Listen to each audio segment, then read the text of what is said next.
conceitos da indústria 4.0 viraram de cabeça para baixo a imagem que a gente tinha do chão de fábrica. Nós estamos agora em uma planta industrial planejada para funcionar com a integração das tecnologias. A primeira diferença que a gente percebe é que ela é bem mais silenciosa do que uma fábrica comum. E também é bem mais vazia. Aqui os funcionários basicamente fiscalizam as máquinas, que fazem trabalho pesado. A fábrica produz componentes para motores de carro. Na indústria 4.0, as tecnologias precisam funcionar integradas. Algumas nossos olhos não enxergam, mas essas câmeras sim.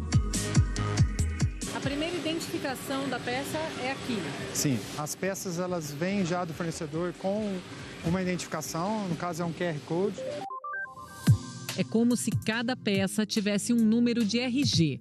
Toda vez que ela passar por alguma etapa da produção, o servidor fica sabendo.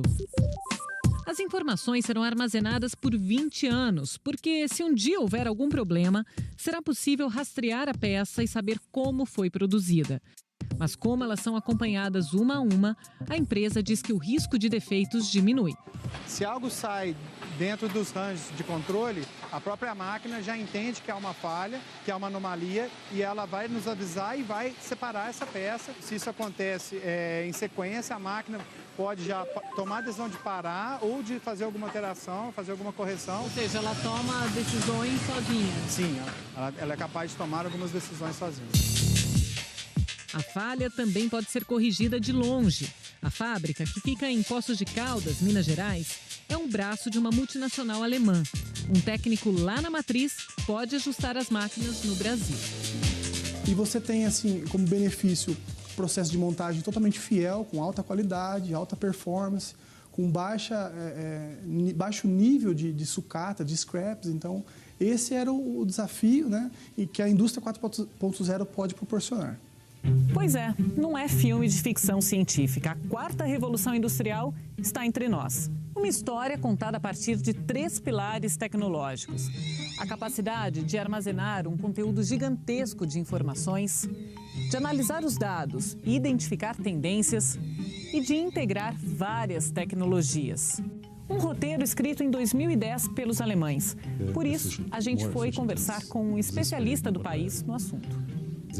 Sim, os alemães podem ter sido os líderes, mas eu acho que em diferentes países como China, Estados Unidos e Brasil, existem algumas empresas dando os primeiros passos nessa direção.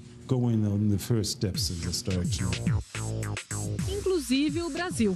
Segundo a Confederação Nacional da Indústria, 7 em cada 10 grandes empresas do país usam pelo menos uma tecnologia digital da indústria 4.0. A Agência Brasileira de Desenvolvimento Industrial diz que, considerando todas as nossas indústrias, 4% são 4.0. O objetivo é chegar perto de 10%. O presidente da BDI diz que não é mesmo para todo mundo, mas todo mundo vai ganhar. O objetivo da Revolução 4.0, dessa quarta revolução industrial, não é só trabalhar a 4.0, é evoluir as outras partes da cadeia industrial, também do tecido industrial brasileiro. Então é fazer com que a 1.0 vire 2, que a 2 vire 3 e que a 3 vire 4.0.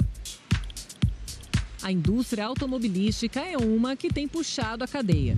Nessa montadora alemã, as tecnologias que estão sendo implementadas obrigam a adaptação dos fornecedores. Com a conectividade da indústria final com os fornecedores, por exemplo, todos ganham, porque você consegue produzir aquilo dentro do tempo que isso vai ser consumido. Hoje, o código de barras identifica o automóvel da carcaça até a pintura, para controle da indústria. Mas a ideia é que identifique um carro feito sob medida, do jeitinho que o dono quiser. Lá na frente, a produção sob demanda pode representar o fim de pátios congestionados com o estoque.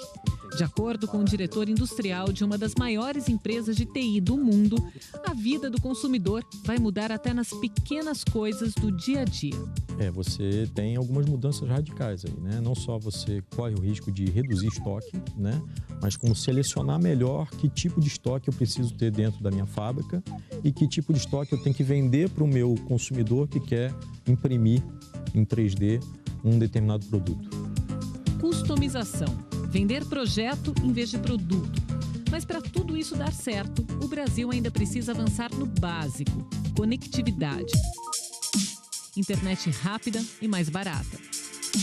A agenda de conectividade é igualmente fundamental, né, porque a indústria 4.0 pressupõe a circulação de dados, né, dentro da empresa, de uma empresa para outra, e para isso, obviamente, a gente tem que ter uma infraestrutura mais eficiente e mais abrangente no Brasil. Essa história não termina aqui e nem dentro dos limites da fábrica. É o que a gente vai ver na próxima reportagem.